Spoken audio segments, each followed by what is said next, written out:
সংবিধানের আজকে সুপ্রিম কোর্টের আপিল বিভাগ বিএনপি অন্যান্য রাজনৈতিক দল এবং বদিউল আলম মজুমদার কর্তৃক দায়েরকৃত বিচারপতি এবিএম খায়রুল হক সাহেবের যে রায়ের মাধ্যমে নির্দলীয় তত্ত্বাবধায়ক সরকার ব্যবস্থা বাতিল করেছিলেন সেটি আজকে ফিরে এলো তাৎক্ষণিকভাবে। তবে এই রায়ের কার্যকারিতা হিসেবে পরবর্তী নির্বাচন হবে 2026 সালের ফেব্রুয়ারি মাসে অনুষ্ঠিতব্য নির্বাচনের পরে।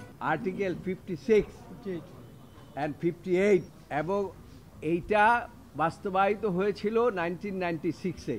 উনি পরিষ্কারভাবে উল্লেখ করেছে 1996 সনে এই যে আর্টিকেল 58(1) 58(2) সেখানে যে এই ব্যবস্থা প্রবর্তন করেছিলেন এবং যেটা পরবর্তীতে এই 13 অ্যামেন্ডমেন্টের জাজমেন্টে বাতিল করেছিলেন, সেটা আবার তিনি পুনঃপ্রবর্তনের কথা বলেছেন এবং পুনর্বহাল করলেন।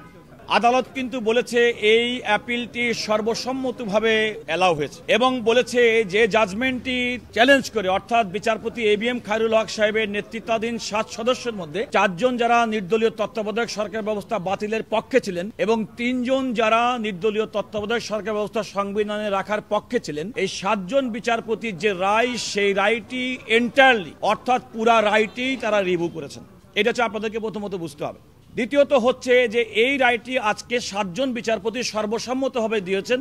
আমাদের দেশের আইন এবং বিচার এবং সংবিধান মোতাবেক এই রায়টি হবে নির্দলীয় তত্ত্বাবধায়ক সরকার ব্যবস্থা সংক্রান্ত সর্বশেষ সুপ্রিম কোর্টের রায়। এই রায়ের ফলাফলটি আদালত বলেছে আমাদের রায়ের ভিত্তিতে নির্দলীয় তত্ত্বাবধায়ক সরকার ব্যবস্থা, যেটি ত্রয়োদশ সংশোধনের মাধ্যমে তৎকালীন প্রধানমন্ত্রী বেগম খালেদা জিয়া সংবিধানে সন্নিবেশন করার মাধ্যমে বাংলাদেশের জনগণ ভোটাধিকার সুযোগ পেয়েছিল, গণতন্ত্র বিকশিত হয়েছিল। যে অন্তর্বর্তীকালীন তত্ত্বাবধায়ক সরকার ব্যবস্থা সংবিধানে ফিরে আসার কারণে 1996 সালে এবং 2001 সালে মানুষ নির্বিঘ্নে ভোট দিতে পেরেছিল। যে নির্দলীয় তত্ত্বাবধায়ক সরকার ব্যবস্থার কিছুটা বিচ্যুতি সত্ত্বেও 2008 সালে বাংলাদেশের মানুষ ভোট দিতে পেরেছিল এবং নির্দলীয় তত্ত্বাবধায়ক সরকার ব্যবস্থা বিগত শেখ হাসিনা সরকার সংবিধানের ৫ম সংশোধনীর মাধ্যমে বিলুপ্ত করার মাধ্যমে আজকে বাংলাদেশের মানুষ আর ভোটাধিকারের সুযোগ পায়নি। বাংলাদেশে ইতিপূর্বে 154 জন সংসদ সদস্য বিনা প্রতিদ্বন্দ্বিতায় নির্বাচিত হয়েছে, দিনের ভোট রাতে হয়েছে এবং মানুষের 5%-এর বেশি মানুষ কোনোভাবে পার্লামেন্টের ভোটে অংশগ্রহণ করেনি। এমন একটি পরিস্থিতিতে আমরা প্রত্যাশা করি এই নির্দলীয় তত্ত্বাবধায়ক সরকার ব্যবস্থা সুপ্রিম কোর্টের আপিল বিভাগের আজকের রায়ে এটা ইমিডিয়েটলি এই সংবিধানে ফিরে এসেছে। আদালত বললেও আদালত কিন্তু বলেছে এর কার্যকারিতা প্রসপেক্টিভলি।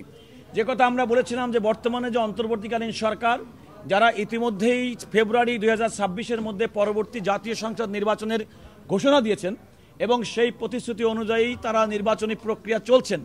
আজকের রায়ের মাধ্যমে এটা স্পষ্টত হয়ে গেল যে এই নির্বাচনের ক্ষেত্রে এই নির্দলীয় তত্ত্বাবধায়ক সরকার ব্যবস্থা, যেটি আজকে থেকেই সংবিধানে ফিরে এলো, তার অধীনে নির্বাচনটি আসন্ন নির্বাচনটি হবে না, নির্বাচনটি হবে পরবর্তী সময় থেকে।